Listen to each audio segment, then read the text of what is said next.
Unless you have a plan for how to deal with people that come at you like you're racist, you're wrong, unless you can deal with people who come at you very hard, you're going to lose a lot of opportunities.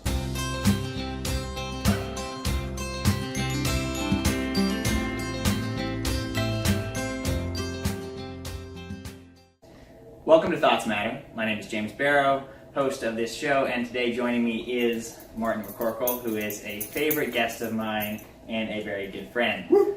Today we're going to be talking about something that I think will be applicable to many of you. This is a topic that's helped me personally in the past, just talking about with Martin. So Martin, go ahead and introduce today's topic. Yes, and thanks. Always a pleasure to talk to you. Looking forward to this. This series is called Swimming with the Sharks. And it is basically what I have learned about dealing with hyper-aggressive arguers and, to some degree, college professors. Now, I am not an expert in this. I do not claim to be. But I do know a few things. And I want to share those with you to give you a base for how to interact, particularly in today's world. It's going, I believe, to get worse.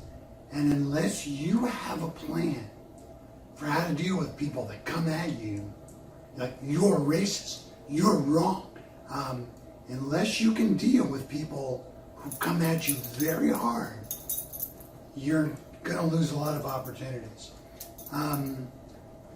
As we begin, I just want to say, this is not for everybody.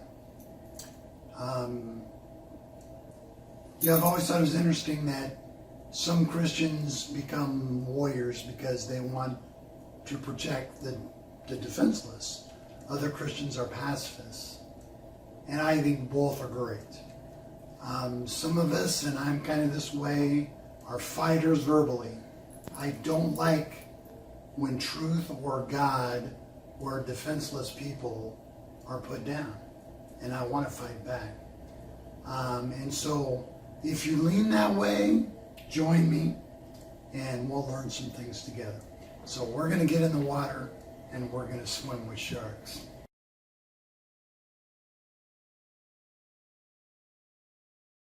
So James, first thing I want to talk about is life with sharks.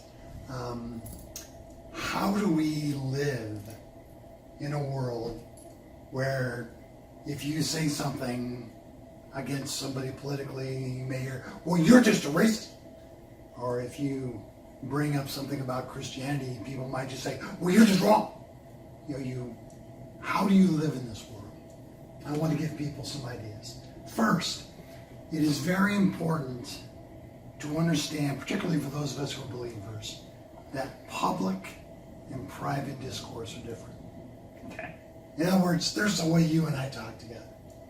We respect each other. We enjoy each other. We don't need to do this, any of the stuff we're going to talk about, because we have respect. We understand each other. So you're talking about tactical responses to a certain extent that aren't required in a personal interaction. Yeah, it's like, I will never do any of what I'm going to teach you with you in a conversation. Okay. Because it's not necessary. Right. And so what you need to create is a separate way of dealing with people, Mm-hmm. and a separate set of skills that have to be practiced so they come naturally to you. Because the Bible mostly focuses on our private conversation. We should be kind to each other, that we should always be ready to give an answer to everyone who asks us to get the reason for the hope that we have, but do this with gentleness and respect, keeping a clear conscience, so that those who speak maliciously may be ashamed of their slander. Now note how much relationship is in that verse. Someone knows you enough to ask you why you're different. You do that in such a way that people watching you who are slandering you feel bad because your character is so different. Man, when you go on Facebook, none of that's there anymore. Mm-hmm. The force of character and the way you live is not on Facebook. Or any social media. Or any social It's just media. not. Nor is it in a university classroom.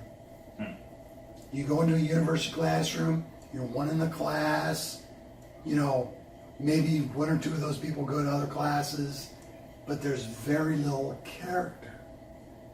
And so more and more of our life is being pushed into this arena where force of character means less and aggressiveness means more.